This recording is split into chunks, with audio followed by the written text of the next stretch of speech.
मोहतरम नाज़रीन, एक बादशाह जिसकी बहुत बड़ी सल्तनत थी, उसकी 7 बेटियां थी मगर बेटा कोई न था।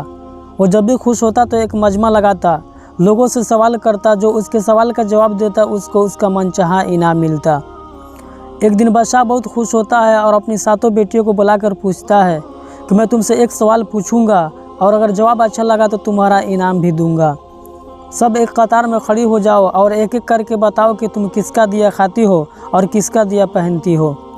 7 में से 6 बेटियों ने कहा कि अब्बा हुजूर आपका दिया खाते हैं और आपका दिया पहनते हैं और आप ही की वजह से यह हमारी शान और शौकत है। यह सुनकर बादशाह बहुत खुश हुआ और सबको उनकी मनपसंद चीज़ें दे दी। जब सबसे छोटी बेटी की बारी आई तो उसने कहा कि मैं अल्लाह के दिया खाती हूँ और अपनी किस्मत का पहनती हूँ और यह मेरा नसीब है। बादशाह यह सुनते ही आग बबूला हो गया और कहने लगा कि ए कमबख्त, तूने मेरी नाशुक्री की है, तुझे इसकी सज़ा ज़रूर मिलेगी। शहज़ादी ने कहा कि जो हुक्म अब्बा हुजूर। बादशाह ने सिपाहियों को हुक्म दिया कि जाओ इसे जंगल में छोड़ आओ, मैं भी देखता हूँ कि यह मेरे बगैर कैसे अल्लाह के दिया खाती है और अपने नसीब का पहनती है। शहज़ादी से तमाम ज़ेवरात वापस ले लिए गए और खस्ता हाल कपड़ों में बगैर किसी साजो सामान के बादशाह के हुक्म के मुताबिक जंगल में तनहा छोड़ दिया गया। लेकिन शहज़ादी बहुत पुरसुकून, मुतमईन और अल्लाह पर तवक्कुल और भरोसा था कि जो उसने रिज़्क़ और आयशो इशरत मेरे नसीब में लिखी है वह मुझे ज़रूर मिलेगी। सब सिपाही शहज़ादी को छोड़कर वापस चले गए। शहज़ादी जंगल को देखने लगी कि चारों तरफ दरख्त ही दरख्त थे और दोपहर से शाम होने वाली थी कि शहज़ादी ने सोचा क्यों ना कुछ लकड़ियाँ जमा कर लूँ ताकि रात को आग जलाऊँ, फिर कोई जंगली जानवर भी पास नहीं आएगा और रात भी गुजर जाएगी। शहज़ादी जंगल में लकड़ियाँ ढूंढने चल पड़ी। उसकी नज़र एक झोपड़ी पे पड़ी जहाँ एक बकरी बंधी हुई थी और अंदर से खांसने की आवाज़ें आ रही थी। पहले तो शहज़ादी बहुत हैरान हुई कि इतनी वीरान जगह पर झोपड़ी। जब वो झोपड़ी का अंदर दाखिल हुई तो क्या देखती है कि एक बूढ़ा ज़ईफ़ शख्स एक चारपाई पे लेटा है और खांसते खांसते पानी पानी पुकार रहा है। शहज़ादी इधर उधर देखती है कि कोने में एक पानी का मस्कीज़ा रखा हुआ होता है। वह गिलास में पानी भर कर बूढ़े ज़ईफ़ को पिलाती है और झोपड़ी की साफ़ सफाई करती है। इतने में बूढ़ा ज़ईफ़ शहज़ादी से पूछता है कि बेटी तुम कौन हो और इतनी बड़ी जंगल में तुम अकेली क्या कर रही हो। तब शहज़ादी उसे बताती है कि वह यहाँ कैसे पहुँची। बूढ़ा ज़ईफ़ उसे झोपड़ी में ही रहने का बोलता है और कहता है मैं शहर में काम करता हूँ, सुबह शहर चला जाऊँगा और 8 दिन के बाद वापस आऊँगा।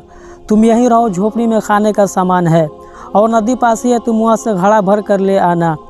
सुबह को बूढ़ा ज़ईफ़ शहर चला जाता है और शहज़ादी यहाँ अकेली झोपड़ी में साफ़ सफाई करके बकरी का दूध निकालती है।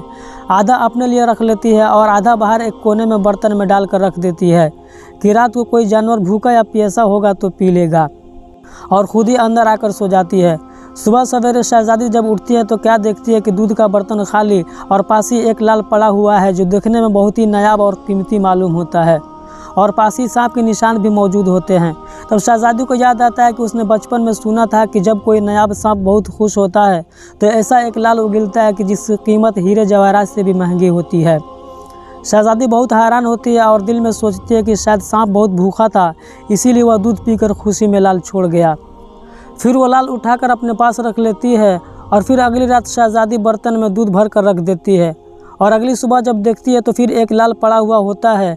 ऐसे ही करते करते 7 दिन गुजर जाते हैं और शहज़ादी के पास 7 लाल जमा हो जाते हैं और उस दिन बूढ़ा ज़ईफ़ भी आ जाता है। तब शहज़ादी उसे लाल दिखाती है और सारा वाक़या बयान करती है और बूढ़े ज़ईफ़ को 3 लाल देती है और कहती है कि शहर जाकर ये लाल बेच दो और आते वक्त अपने साथ महल बनाने वाले मजदूर कर लाना। बाकी 4 लाल शहज़ादी अपने गले में माला के तौर पर पहन लेती है और कुछ ही महीनों में जंगल में एक आलीशान महल तैयार होता है जिसमें बूढ़ा ज़ईफ़ और शहज़ादी रहने लगते हैं। ऐसा खूबसूरत महल जिसमें हर आराइश, नौकर चाकर, दुनिया की तमाम नेमतें मौजूद होती हैं। शहज़ादी जंगल में लकड़ी का एक फैक्ट्री लगा देती है जिसमें गरीब काम करते हैं, उनकी रोटी भी चलती रहती है। देखते ही देखते जंगल एक शहरनुमा बन जाता है और दूर दूर तक धूम मच जाती है कि शहज़ादी बहुत रहमदिल है। यह खबर ऐसे ही बादशाह तक पहुंचती है तो बादशाह के दिल में इश्तियाक चाहत होती है कि देखूँ तो सही कौन सी मुल्क की शहज़ादी है जिसकी इतनी तारीफ़ें हैं। बादशाह सिपाहियों का हाथ पैगाम भेजता है शहज़ादी से मिलने का। यहाँ शहज़ादी के सिपाही जब शहज़ादी से बताते हैं तो शहज़ादी यह हुक्म देती है कि बादशाह सलामत एक ही शर्त पर हमसे मिल सकते हैं कि वो अपनी तमाम बेटियों को साथ लेकर आए। सिपाही जाकर बादशाह को पैगाम देते हैं। एक दिन बादशाह अपनी तमाम बेटियों के साथ शहजादी के महल जाता है। शहजादी उनसे मिलती है, चेहरे पर नकाब करके उनके लिए 7 रंग के खाने पेश करती है और हर खाने के साथ उसी रंग का जोड़ा और ज़ेवरात पहन कर आती है। महल की शान शौकत और ख़ूबसूरती और शहजादी का अंदाज़ बादशाह और बाकी तमाम शहजादियों को बहुत हैरान और मुतासिर करता है। आखिर में बादशाह शहजादी से यह कह ही देता है कि तुम मेरी बेटी की जगह पर हो और मैं भी तुम्हारे कहने पर अपनी तमाम बेटियों के साथ लेकर आया हूँ, फिर हमसे यह पर्दा किस लिए। बहुत इसरार करने पर शहजादी कह देती है कि ठीक है, मैं तैयार होकर आती हूँ। सब शहजादियाँ आपस में सरगोशी करने लगती हैं कि इतनी तो तैयार है, इतनी महंगी ज़ेवरात पहनी हुई है, अब और कितना तैयार होकर आएगी। इतने में क्या देखते हैं कि दूर से खस्ता हाल कपड़ों में कोई आ रहा है और गौर करने पर बादशाह को याद आता है कि यह तो अभी तक ज़िंदा है। मैं तो सोचा था कि इसे जंगली जानवर खा गए होंगे और मैंने अपनी सिपाहियों को उसकी खबर लेने के लिए भेजा था, तो उन्होंने ही मुझे बताया था कि वहाँ शहजादी का कोई नामो निशान नहीं है। तो ये कैसे मुमकिन है। बादशाह खुशी खुशी झूम उठता है और कहता है कि शहजादी को बुलवाओ, मैं तुम्हें शहजादी से आज़ाद करवा के ले जाऊँगा और शहजादी तुम्हारी कीमत में चाहे मेरी सारी बादशाहियत ही क्यों ना मांग ले।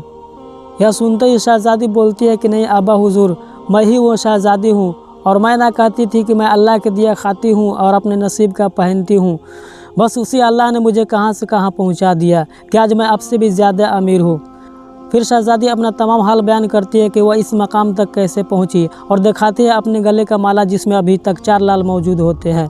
यह बात सुनते ही बाकी तमाम शहजादियाँ दिल में रस करने लगती हैं और सोचती हैं कि काश हमने भी तब यही कहा होता कि हम अल्लाह के दिए खाती हैं और अपने नसीब का पहनती है। दोस्तों, हमेशा अल्लाह ताला की ज़ात पर यकीन और भरोसा रहना चाहिए। वो अपने चाहने वालों को कभी तनहा नहीं छोड़ता। इसी के साथ दोस्तों आज की इस वीडियो का अख्ताम होता है। वीडियो पसंद आने की सूरत में वीडियो को लाइक और अपने तमाम दोस्तों को शेयर ज़रूर कीजिएगा और अभी तक आपने चैनल को सब्सक्राइब नहीं किया तो चैनल को ज़रूर सब्सक्राइब कीजिएगा ताकि आने वाली तमाम वीडियो की नोटिफिकेशन आपको मिलती रहे। मैं मिलता हूँ आपसे नेक्स्ट वीडियो में, जब तक के लिए अल्लाह हाफिज़।